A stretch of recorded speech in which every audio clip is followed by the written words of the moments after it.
ကျွန်တော်ကပောက်ကွဲစေတတ်တဲ့ရန်တွေကိုရွာပပလေးတွေဖြစ်အောင်ဖိတိုက်လိုက်တယ်ပြီးတော့ PK3 လေးတွေပုံစံဖြတ်တောက်ပြီးအစစ်နဲ့တူအောင်ခဲပတ်နဲ့ဖြန့်ပတ်လိုက်တယ်နောက်ပြီး secret ဘူတွေက secret delete ကိုယူအထဲမှာဖောက်ခွဲရေးဝါယာယူထက်အမှတ်သားလုပ်ပြီးတီနေရပြအခြေရခံကရိယာအသေးလေးတွေပါတခါတည်းဝှက်ထည့်လိုက်တယ်ငမန်းနိုင်စေခရင်ကိုလည်းဘူးအသေးလေးတစ်ခုတည်းထည့်ပြီးယူလာခဲ့တယ်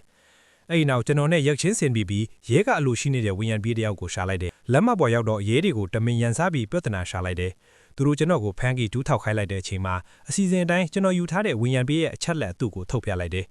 ဒါနဲ့သူတို့ကကျွန်တော်ကိုပင်လေပင်ကထောင်တစ်ခုစီတန်းပို့လိုက်ကြတယ်ထောင်ဝင်စာစစ်တဲ့အချိန်အဆောင်တေကြကျွန်တော်မျက်နှာပေါ်မှာတက်တူးတွေကိုမြင်တော့ဘာမှမမေ့ပဲယုံသွားကြတယ် secret ဘူးနဲ့ PK ကိုစစ်ဆေးပေမဲ့တန်တရားဖြစ်စရာဘာမှမတွေ့ဘူးဒါကြောင့်လိုအပ်တဲ့ပစ္စည်းတွေကိုကျွန်တော်အကုန်တည်သွားနိုင်ခဲ့တယ်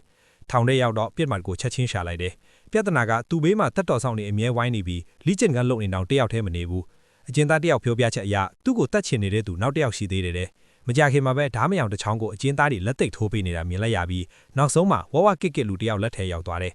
ထမင်းစားချိန်ရောက်တော့ကျွန်တော်ရုံရင်းဆန်ကတ်ဖြစ်အောင်လုပ်ပြီးအဲ့ဒီလူစီကဓားကိုခိုးယူလိုက်တယ်တိတ်မကြပါဘူးကျွန်တော်ပြစ်မှတ်လိကျင်ကန်းလုံနေတော့တခြားအကျဉ်းသားတယောက်ကဝင်လွတ်ကြံပါလေတော့အဲ့ဒီမှာကျွန်တော်ကခိုးထားတဲ့ဓားနဲ့ပေးပြီးဝင်တားပေးလိုက်တော့သူ့အသက်ဘေးကလွတ်သွားတယ်သူကကျေးဇူးတင်လို့ကျွန်တော်ကိုတီးတန့်ထမင်းစားဖို့သူ့အခန်းစီဖိတ်တယ်အဆောင်တယ်လိုက်ဖို့လို့အခန်းထဲရောက်တော့သူဆေးမြစ်တွေရောဆက်နေတာတွေ့တယ်စပွဲပေါ်မှာမြင်းအရက်ပလင်ကိုမြင်တော့ကျွန်တော်အကြံရသွားတယ်တေချောင်းတစ်ချောင်းကိုယူသူ့လေပင်ကိုနောက်ကနေလိန်ချိုးပြီးပရင်းပေါက်မှာကပ်ဖီထားလိုက်တယ်ပြီးတော့မေ့သွားတဲ့အထိမျက်နှာကိုတပတ်နဲ့အုပ်ထားလိုက်တယ်ပြီးတာနဲ့အစိမ့်မုံကိုရေနဲ့ဖျော်ပြီးသူ့ပါဇက်ထဲအတင်းလောင်းထည့်လိုက်တယ်သူ့ခန္ဓာကိုယ်ကတက်ပြီးအတန်းတွေထွက်လာတော့အပြင်ကအဆောင်နေဘာဖြစ်တာလဲဆိုပြီးမေးကြတယ်ကျွန်တော်ကတီတီငင်ငင်ပဲသူ့ဘျားရှိခုနေတာပါလို့လှမ်းဖျော်လိုက်တယ်သူတို့အသေးကိုချောင်းကြည့်တော့ဘာမှမဖြစ်သလိုမဟုတ်လို့ပြန်ထွက်သွားကြတယ်မကြခင်မှာပဲကျွန်တော်အေးအေးဆေးဆေးပြန်ထွက်လာခဲ့တယ်အဲ့ဒီနောက်မှာအကျဉ်းသားတေတာကိုတီးတော့ထောင်တစ်ခုလုံးအုတ်အော်တောင်းတင်းဖြစ်ကုန်တော့အဆောင်တွေကတရားခန်းကိုလိုက်ရှာနေပြီကျွန်တော်ကလူအောင်ကြားထဲကနေစန့်ကျင်ဘက်ကိုတိုးထွက်လာပြီးနရန်တစ်ခုနာရောက်တော့ယူလာတဲ့ PK ရန်တွေကိုအလောင်းလေးလို့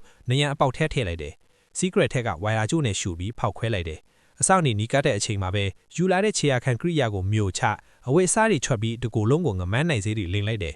ဖောက်ခွဲမှုကြောင့်နေရန်ပွေ့ထွက်သွားတဲ့အချိန်မှာပဲအပေါက်ကိုတစ်ချောင်းနဲ့ထတ်ချေအဲ့ဒီအပေါက်ထဲကနေပေတရာမြင့်ကအောက်ကပင်လယ်ထဲကိုခုန်ချပြီးလွတ်မြောက်သွားခဲ့တယ်